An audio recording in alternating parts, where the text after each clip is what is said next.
I love your background, Adam. That's so great. This is I I'm can't not, help it. I'm sorry. I can't This even is the one room. start. This is the one room it's all allowed to be in. So this is My it. kids would be pulling all those things off. It'd be destroyed. It'd be a big, big pile of Well, DVDs. I mean, I'm not letting you see the floor. The floor is upstairs. The floor, everything is above the floor level. Adam, I want to start with you about what was the most exciting part about seeing the book on screen? I mean, what wasn't exciting? I think like I was able to go to set for one of the days. I was on set for the parade day. There's a parade in the book, there's a parade in the film. And I've been writing about this town and these characters for like approaching 10 years now because publishing takes a long time.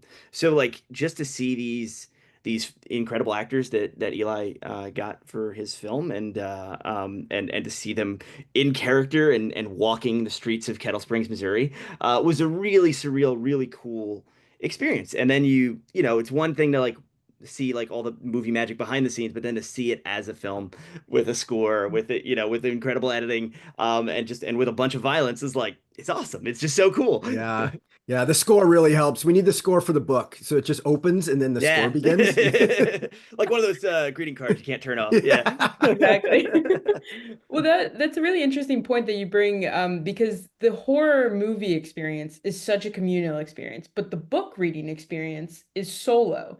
So how does that, do you feel both of you that what were certain things highlighted in the movie experience that couldn't be in the book, and kind of the two differences between the experiences? Hmm. Yeah, I mean, I think the communal part of it is so much fun also for the people who enjoyed the book Mhm. because now they get to experience with a crowd of people something that they really enjoyed personally. And I've never adapted a book before, but now I'm like, this is the greatest because we're bringing in a crowd of people that are such fans already. And then you get to show them maybe something a little bit new, new enough that it's exciting, but also enough based on the book that they're like, yeah, you did that as well. I guess that's the challenge of any adaptation, but I find the fans of the book are really stoked on the movie, and that to me is everything.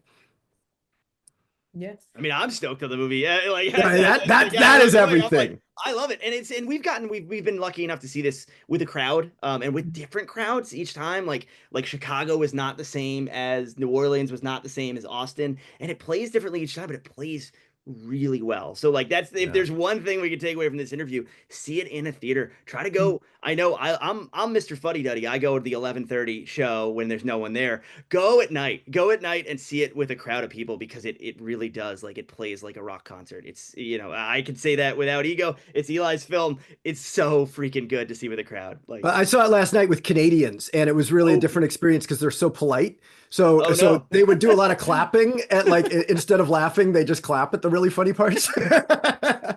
So very Well, polite. I saw it alone on my couch, but I still had a great time. Anytime I jumped, my dog also reacted, so I had that communal experience. But Awesome. my last question is is the real moral of this movie that more people should learn how to drive stick shift? Absolutely. I just want people to get into driving younger and preferably be driving with their father on go-karts and everything. And just listen to your parents a little bit when they're ready to teach you something, you know? Sit down and listen because you could be chased by killer clowns. And that's your getaway moment. And if you didn't listen to your dad, you know, shame on you. My dad, who taught me stick shift, I can't wait for him to see this because Awesome. it was I was not being chased by killer clowns, but I did have to drive it like 3,000 miles after learning after 2 days. So very similar. Okay, That's a yeah, nightmare in itself. That's a horror movie in and of itself. Yeah. you definitely passed some cornfields if you drove 3,000 miles. Yeah. Well, thank you so much, guys, and congratulations on this film. It's such a fun time. Yeah, it Thank was you. great talking to Thank you you. so much. Great talking with you guys.